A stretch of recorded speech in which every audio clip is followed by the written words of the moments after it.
আউযুবিল্লাহি মিনাশ শাইতানির রাজিম বিসমিল্লাহির রহমানির রহিম। সূরা হুদ। হুদ আলাইহিস সালাম একজন নবী ছিলেন, পয়গম্বর ছিলেন, আল্লাহর রসুল ছিলেন। সূরা হুদ কোরআনের মধ্যে সূরা হুদ আল্লাহ কি বলছেন শুনুন। আল্লাহ তাআলার ইরশাদ, যে সকল কওম তোমাদের পূর্বে ধ্বংস হইয়াছে তাহাদের মধ্যে এমন বুদ্ধিমান লোক কেন হইল না,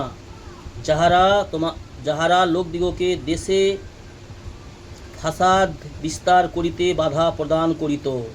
কি বলছেন আল্লাহ সুবহানাহু ওয়া তাআলা বলছেন, যে সকল কওম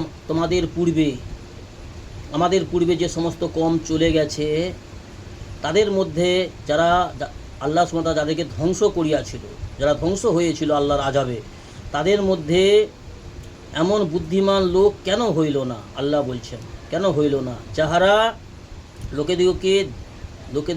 লোকদিগকে দেশে ফাসাদ বিস্তার করিতে বাধা প্রদান করিত। এমন লোক হয়নি। বাধা প্রদান, ফতনা ফাসাদ থেকে বাধা প্রদান করার লোক ছিল না তাদের মধ্যে। সেহেতু তবে কিছু লোক এমন ছিল যাহারা ফাসাদ হইতে বাধা দিত। কিছু লোক ছিল যুগে যুগে, আজকের যুগেও ঠিক তাই আছে। কিছু মানুষ ফতনা ফাসাদ থেকে, অন্যায় অপরাধের কাজ থেকে, শয়তানের পথ থেকে বাধা প্রদান করেন এবং নিজেরাও বিরত থাকেন যথারীতিভাবে বেশি। সেহেতু তাদের জন্য আল্লাহর কাছে সুসংবাদের ব্যবস্থা রয়েছে। সেহেতু যুগে যুগে নবী রসুলগণদেরকে দ্বীন ইসলামের দাওয়াত দেওয়ার ক্ষেত্রে এবং মানুষকে আল্লাহর পথে আহ্বান করার ক্ষেত্রে যুগে যুগে প্রত্যেক নবী রসুলগণের যুগে কাফির মুশরিকরা বাধা প্রদান করিত। আর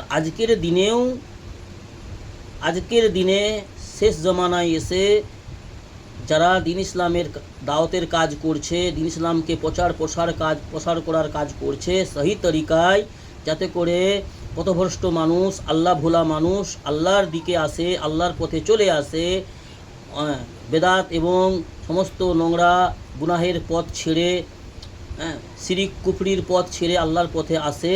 সেই জন্য আজকের দিনেও অনেক মানুষ উম্মতে মুহাম্মাদির মধ্যে যারা বুঝদার জ্ঞানী মানুষ তারা এই কাজ করছে, কিন্তু তাদেরকে এক শ্রেণীর বেদাতি যারা ধান্দাবাজ তারা বিভিন্ন ছলে বলে কৌশলে তাদেরকে বাধা প্রদান করতেছে এবং তাদের বিরোধিতা করতেছে।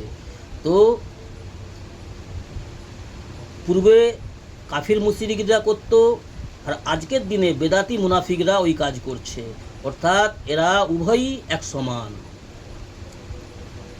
এখানে ফতনা ফাসাদে বাধা কিছু লোক ছিল, কিছু সংখ্যক এমন লোক ছিল যাহারা ফাসাদ ফতনা থেকে, অন্যায় অপরাধের পথ থেকে বাধা দিত। যাহাদিগকে আল্লাহ তাআলা বলছেন, যাহাদিগকে আমি আযাব হইতে রক্ষা করিয়াছিলাম, অর্থাৎ পূর্ববর্তী উম্মতগণের ধ্বংসের যে ঘটনাবলী বর্ণিত হইয়াছে উহার কারণ এই ছিল যে তাহাদের মধ্যে এমন বুদ্ধিমান লোক ছিল না যে যাহারা সাধারণ মানুষদেরকে আমর বিল মারুফ ও নাহি আনিল মুনকার করিত, অর্থাৎ সৎ কাজের আদেশ এবং অসৎ কাজের নিষেধ প্রদান করিত। এমন লোক পূর্বে নবীদের উম্মতের মধ্যে ছিল না। সামান্য কিছু লোক এই কাজ করিতেন। অতএব তাহাদিগকে আযাব হইতে আল্লাহ সুবহানাহু ওয়া তাআলা রক্ষা করিয়াছিলেন। অতএব তাহাদিগকে আযাব হইতে রক্ষা করা হইয়াছে। আর যাহারা নাফরমান ছিল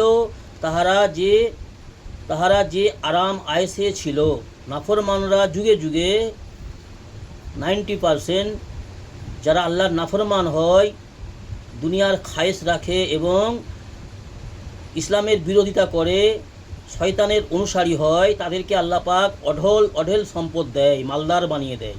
আল্লাহ আপন বন্ধুদেরকে দুনিয়ার আযাব থেকে, দুনিয়ার মুসিবত থেকে, দুনিয়ার লোভ লালসা থেকে, অর্থের নেশা থেকে আল্লাহ সুবহানাহু ওয়া তাআলা বিরত রাখেন। যারা আল্লাহর নেক বন্ধু হয়, যাদেরকে আল্লাহ তাআলা নেক মনে করেন বা যারা আল্লাহর পথে চলে, যারা আল্লাহর কাছে অতি প্রিয় নেক বান্দা হয়, তাদেরকে আল্লাহ সুবহানাহু ওয়া তাআলা অতি ভালোবাসেন। সেহেতু দুনিয়ার লোভ লালসা থেকে, দুনিয়ার ফতনা ফাসাদ থেকে, দুনিয়ার মাল দৌলতের নেশা থেকে আল্লাহ বিরত রাখেন। এটাই যুগে যুগে প্রমাণ হয়েছে। অর্থাৎ যাহারা আরাম আয়েসে খায়েসের জীবন যাপন করছিল, দুনিয়ার আয়েস আরামের পিছনের পড়িয়া ছিল, এবং তাহারা অপরাধ পরানয় হইয়া গিয়াছিল। অপরাধ মনেই করতো না, অপরাধের উপর তারা মজবুত হয়েছিল, অন্যায়কে তারা মজবুতির সঙ্গে অন্যায় অপরাধ করত।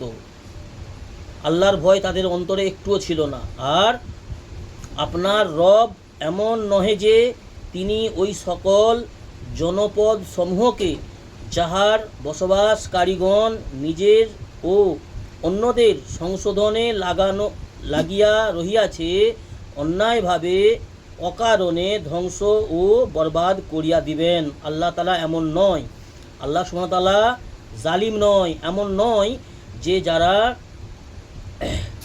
সকল জনপদ সমূহকে যাহার বসবাসকারীগণ নিজের ও অন্যদের সংশোধনের লাগিয়া রহিয়াছে, যারা মানুষের উপকারের জন্য জনগণের বসবাসকারীর নিজেদের এবং অন্যদের সংশোধনে লাগিয়া রহিয়াছে, অন্যায়ভাবে তাদেরকেও আল্লাহ যে ধ্বংস করবে অকারণে, এমনটা আল্লাহ করবেন না। অর্থাৎ অপরাধীদেরকে আল্লাহ ধ্বংস করবেন, নাফরমানদেরকে আল্লাহ যুগে যুগে ধ্বংস করেছেন, আজও করবেন। যারা ফরমাবরদার, বুঝদার, দিনদার, জ্ঞানী মানুষ, আল্লাহ ভীরু, তাদেরকে আল্লাহ যুগে যুগে হেফাজত করেছেন, আজও করবেন। আল্লাহ আমাদের দ্বীন ইসলামের সহি বুঝ দান করুন এবং দ্বীন ইসলামের উপর আমল করার তৌফিক দান করুন, এবং মুহাম্মদ সাল্লাল্লাহু আলাইহি ওয়াসাল্লামের এতাতকারী অনুসারী হওয়ার তৌফিক দান করুন, অন্তরের অন্তঃস্থল থেকে ইখলাসের সহিত। আমিন সুমা আমিন।